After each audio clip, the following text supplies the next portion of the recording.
வணக்கம் நண்பர்களே. இன்றைய சிந்தனை. நேற்று இரவு 9 மணி சமயத்தில் பயணி ஒருவர் அழைத்திருந்தார்.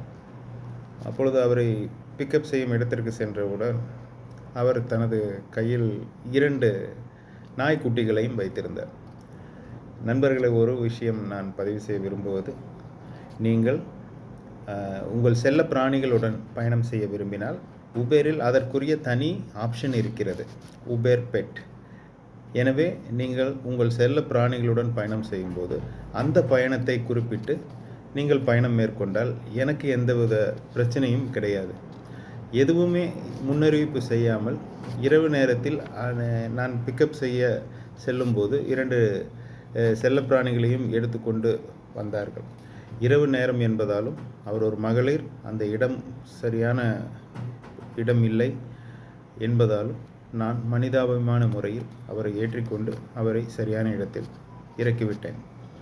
மேலும் அவர் இதை பற்றி எதுவும் என்னிடத்தில் சொல்லவில்லை. அவர் சென்று விட்டார். நானும் சரி என்று பயணத்தை கம்ப்ளீட் செய்துவிட்டேன். இது எதற்காக சொல்கிறேன் என்றால், தயவுசெய்து செல்லப்பிராணிகளுடன் நீங்கள் பயணம் செய்வதாக இருந்தால் உபேரில் அதற்குரிய ஆப்ஷன் இருக்கிறது, அதனை பயன்படுத்தி பயணம் செய்யுங்கள்.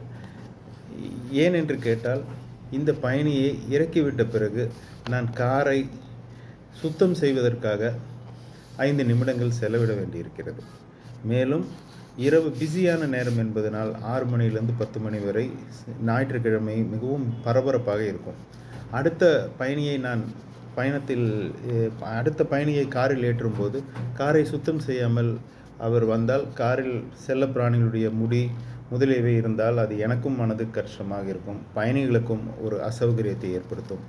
எனவே தயவு செய்து நண்பர்களே, நீங்கள் செல்ல பிராணிகளுடன் பயணம் செய்வதாக இருந்தால் அதற்குரிய ஆப்ஷனை பயன்படுத்தி பயணம் செய்யுங்கள். முன்னறிவிப்பு எதுவுமே செய்யாமல் ஓட்டுநரை குறை சொல்லாதீர்கள். நன்றி, வணக்கம்.